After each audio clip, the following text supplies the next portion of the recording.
ইলিশ মাছের মাথা দিয়ে কচুর শাক বা চিংড়ি মাছ দিয়ে কচুর শাক তো খাওয়া হয়েইছে, কিন্তু আজকে দেখাবো সম্পূর্ণ নিরামিষ কচুর শাক। কচুর শাকগুলোকে ভালো করে পরিষ্কার করে কেটে নিয়ে ধুয়ে নুন দিয়ে প্রেসার কুকারে সিদ্ধ করে নেবো।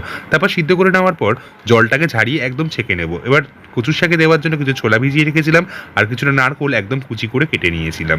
এবার কচুর শাকটা তৈরি করার পালা। প্রথমে তেলের মধ্যে জিরে, শুকনো লঙ্কা, তেজপাতা আর গোটা গরম মশলা দিয়ে দেবো। দিয়ে ফোড়নে দিয়ে সিদ্ধ করে রাখা কচুর শাকটা দিয়ে নাড়াচাড়া করে ভালো করে তেলের সাথে মিশিয়ে নেবো।